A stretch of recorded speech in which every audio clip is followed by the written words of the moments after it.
Halo semuanya, pernah dengar berita kalau rupiah kita sempat tembus ke titik terlemah sepanjang sejarah?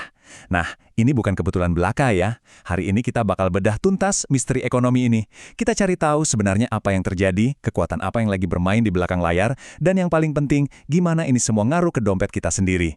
Yuk, langsung aja kita mulai bahasannya. Coba perhatikan angka ini, 17.346. Iya, ini bukan sekedar deretan angka acak. Di akhir April 2026 kemarin, nilai tukar rupiah kita terhadap dolar AS benar-benar nyentuh titik terendah bersejarahnya. Buat sebagian orang mungkin mikirnya, ini mah cuma fluktuasi pasar biasa. Tapi kenyataannya nggak sesederhana itu loh. Ada dinamika yang lumayan kompleks dan kekuatan besar yang lagi main tarik-menarik sampai mata uang kita bisa terperosok ke titik ini. Ini ngebawa kita ke satu pertanyaan yang bikin penasaran, sebenarnya ini salah siapa gitu kan? Apakah perekonomian kita cuma lagi apes aja jadi korban badai global yang nggak bisa dihindari? Atau jangan-jangan ada keputusan dan pengeluaran gede di dalam negeri yang tanpa sadar malah bikin situasinya makin parah? Nah, buat ngejawab teka-teki ini, mari kita bawa dua tersangka utama kita buat diinterogasi lebih lanjut. Kalau kita petakan, sebenarnya ada dua kekuatan raksasa yang lagi tabrakan hebat. Di satu sisi, dari luar negeri, kita dihajar sama konflik geopolitik yang lagi panas-panasnya di Timur Tengah antara Iran dan Israel. Belum lagi Bank Sentral Amerika, The Fed, yang mutusin buat nahan suku bunga tinggi mereka lebih lama. Terus, di sisi lain, dari dalam negeri sendiri, kebutuhannya lagi gila-gilaan. Bank Indonesia nyatat kalau BUMN kita, kayak Pertamina dan PLN, ditambah lagi butuh modal awal yang super jumbo buat Badan Investasi Danantara, itu lagi borong dolar dalam jumlah yang sangat masif. Tabrakan yang sempurna kan? Tabrakan dua hal tadi itu akhirnya memicu apa yang orang ekonomi sering sebut sebagai capital outflow alias arus modal keluar. Bayanginnya gini aja deh, anggap investor asing itu ibarat tamu yang lagi panik. Mereka buru-buru masukin baju ke koper, terus mindahin uang mereka ke tempat yang dirasa jauh lebih aman. Contohnya ya ke dolar AS itu tadi. Ketidakpastian global bikin mereka malas dan takut buat naruh uangnya di pasar negara berkembang kayak Indonesia. Dan dampaknya tuh kerasa banget. Coba resapi angka ini. 18,6 triliun rupiah. Sekali lagi ya, 18,6 triliun. Itu adalah jumlah uang tunai yang benar-benar terbang keluar dari pasar keuangan kita cuma dalam rentang waktu 1 bulan aja, tepatnya di Maret 2026. Uang sebanyak itu ditarik keluar dari sistem ekonomi kita secepat kilat. Ya otomatis, pasukan dolar di dalam negeri jadi kering kerontang dan nilai rupiah kita langsung terjun bebas. Seakan arus modal keluar itu belum cukup bikin pusing, geopolitik juga ikut-ikutan ngasih pukulan telak ke realitas lokal kita.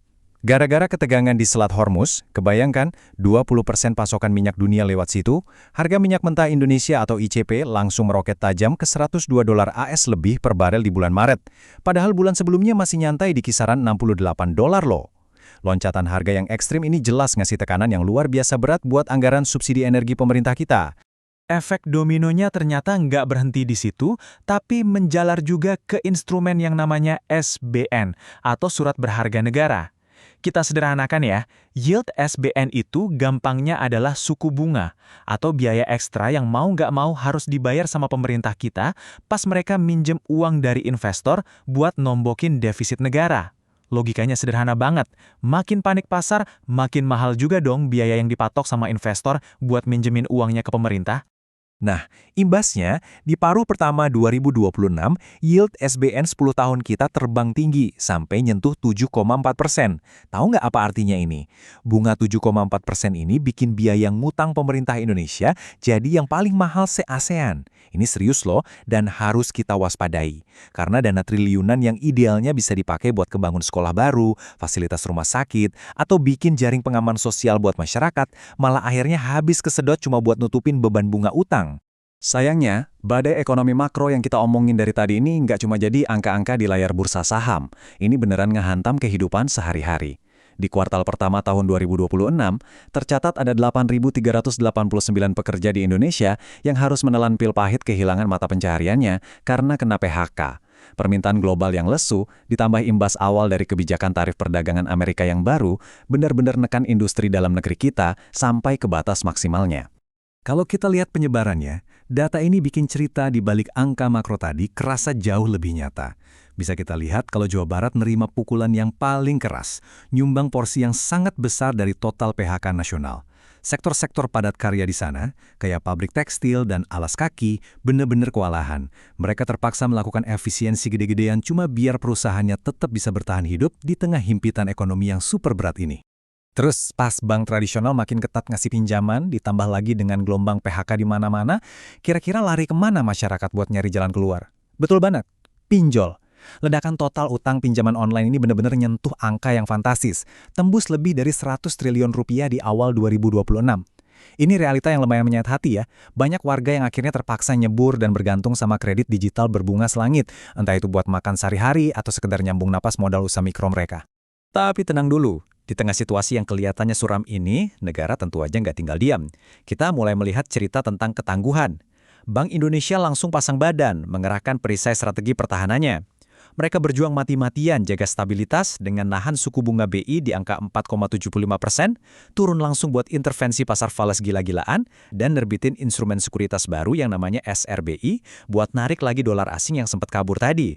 Memang sih, keputusan nahan suku bunga di 4,75% itu ibarat harus nelan pil pahit. Obatnya nggak enak di tenggorokan. Efek sampingnya apa? Ya kredit jadi otomatis kerasa lebih mahal buat kita semua. Mau nyicil rumah, kredit motor, atau ngajuin pinjaman modal usaha. Tapi kayak yang dibilang Gubernur BI kita, ini adalah obat darurat yang mutlak dibutuhin buat ngeredam guncangan dan nahan jatuhnya rupiah, demi nyelamatin perekonomian kita yang lebih luas dari kehancuran. Dan faktanya pil pahit tadi lumayan manjur loh buat ngendaliin harga barang-barang. BPS nyatat kalau inflasi tahunan kita di bulan Maret ada di level 3,48%. Kelihatannya emang ada kenaikan ya, tapi tunggu, ini sebagian besar dipengaruhi sama yang namanya low base effect. Gara-gara tahun lalu ada diskon tarif listrik besar-besaran. Nah kalau kita lihat inflasi bulanannya, sebenarnya sangat aman dan terkendali di 0,41% kok. Jadi di tengah rentetan tekanan ini, kita patut bersyukur karena harga kebutuhan pokok masih relatif terjaga. Nggak cuma itu, kepercayaan dunia ke fundamental ekonomi kita ternyata masih kuat banget. Walaupun emang ada peringatan dari beberapa lembaga internasional soal beban utang kita, S&P Global Ratings baru aja mastiin dan ngeyakinin kalau peringkat kredit Indonesia tetap kokoh di BBB dengan prospek yang stabil. Ini tuh jadi semacam validasi ya, kalau pondasi fiskal yang udah susah payah dibangun sama pemerintah kita, diakui tangguh banget buat nahan efek domino dari krisis Timur Tengah. Dan nah, ini dia peluru utama kita. Cadangan devisa kita itu posisinya masih super raksasa, ada di 151,9 miliar dolar AS per Februari 2026. Buat ngasih gambaran sesederhana mungkin, uang segini tuh cukup buat nutupin kebutuhan impor plus bayar utang luar negeri selama lebih dari 6 bulan berturut-turut. Padahal, standar amannya internasional itu cuma butuh 3 bulan aja loh. Jadi, Bank Indonesia jelas punya amunisi yang jauh dari kata cukup buat terus ngejaga rupiah tanpa perlu takut kehabisan bensin di tengah jalan. Selain amunisi dari bank sentral tadi, pemerintah sendiri juga ternyata udah nyiapin sabuk pengaman lapis kedua yang nggak kalah tebal. Namanya saldo anggaran lebih, atau SAL, yang di bulan April 2026 nilainya nyentuh angka fantastis, 420 triliun rupiah. Intinya, ini tuh tabungan tunai pemerintah dari sisa kelebihan anggaran masa lalu. Duit ini tuh ibarat dana darurat yang siap dicairin kapan aja buat ngeredam kejutan harga energi dunia, biar beban beratnya nggak langsung jatuh nimpa pundak rakyat kecil. Dan manuver pemerintah soal dana SCAL ini cerdas dan penuh harapan banget menurut saya.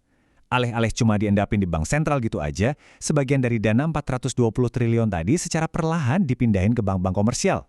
Tujuannya apa coba? Supaya bank-bank ini dapat suntikan likuiditas, jadi mereka punya uang cash yang cukup buat terus ngasih pinjaman. Roda ekonomi tetap muter, dan para pahlawan sejati ekonomi kita, yaitu pelaku UMKM, tetap dapat napas seger buat ngelanjutin usahanya. Jadi kesimpulannya apa nih buat kita semua? Memang, badai eksternal dari geopolitik dan The Fed itu kencang banget. Dan kita nggak bisa tutup mata, imbas domestiknya kayak mahalnya bunga bank sampai meledaknya utang pinjol, itu sangat nyata. Dengan masyarakat kelas menengah ke bawah serta sektor padat karya sebagai pihak yang paling terdampak. Tapi seperti yang udah kita pelajari bareng hari ini, perisai makroekonomi bangsa kita, mulai dari devisa yang melimpah sampai tabungan APBN yang tebal, masih berdiri sangat kokoh dan ngasih kita harapan. Nah, pertanyaan penting yang pengen saya titipkan buat Anda hari ini. Dengan melihat gambaran ekonomi yang komprehensif ini, strategi apa sih yang sekarang lagi Anda siapin buat ngelindungin dan numbuhin keuangan pribadi Anda ke depannya?